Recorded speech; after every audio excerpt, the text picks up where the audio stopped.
элизабет инга миллар сафири нави амрико дар душанбе дар нахустин нишасти матбуотиаш бо намояндагони расонаҳои дохил ва хориҷи тоҷикистон аз муборизаи ин кишвар алайҳи ифротгароӣ ҳимоят кард, аммо гуфт ки бояд миёни терроризм ва мухолифони сиёсӣ фарқ гузошта шавад. нишасти хабарии хонум миллар рӯзи чоршанбеи 6 апрел дар меҳмонхонаи ҳаят реҷенси душанбе баргузор шуд.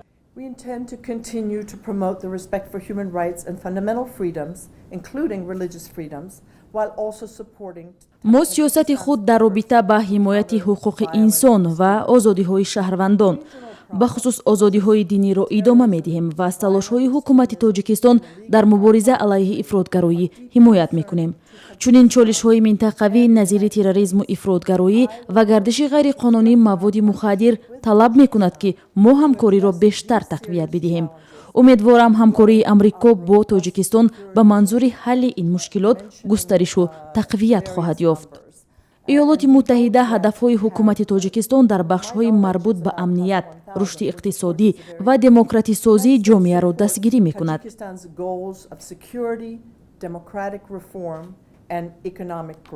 вай дар посух ба суоли марбут ба муҳокимаи додгоҳии фаъолони ҳизби наҳзати исломии Тоҷикистон гуфт ки бояд миёни терроризм ва оппозитсияи мусолиматомези сиёсӣ фарқ гузошта шавад, чун ба таъкиди хонум Миллар ин ду мафҳуми ҷудогона аст.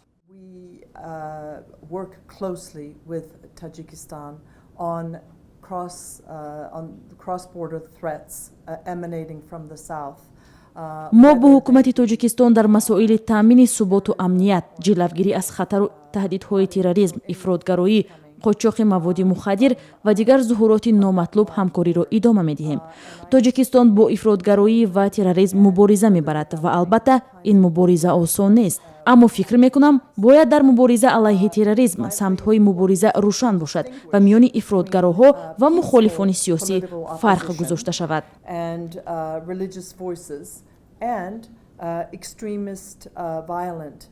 сафири амрико дар иртибот ба райпурсии қонуни асосии Тоҷикистон гуфт аз ин масъала огоҳанд ва афзуд ки ҷомеаи ҷаҳонӣ даъват кардааст то ин райпурсӣ ба таври демократӣ сурат бигирад. элизабет инга миллард умедвор аст чун сафирони пешини амрико равобиту ҳамкориҳои мутақобилан судманд бо Тоҷикистонро дар бахшҳои мухталиф густариш ва тақвият бахшад. Economic development, supporting sovereignty and security. бори дигар бигӯям ки ҳадафҳои аслии мо рушди иқтисодӣ, тақвияти суботу амният ва таҳкими демократия аст. амрико бо кишварҳои осиёи марказӣ дар формати 1+5 ҳамкории хуби минтақавиро ба роҳ мондааст.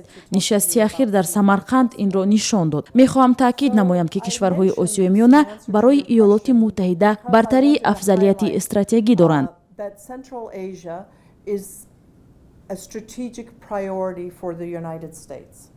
ин дипломати собиқадори амрикоӣ дар оғози соли ҷорӣ ба ҳайси сафири нави иёлоти муттаҳида дар Тоҷикистон таъин ва рӯзи 11 март эътимодномаашро ба Эмомалӣ Раҳмон, раиси ҷумҳури Тоҷикистон супурд. элизабет инга миллар дар мақоми сафири амрико дар Тоҷикистон Сьюзан Элиотро иваз кард. Thank you very much for being here this morning.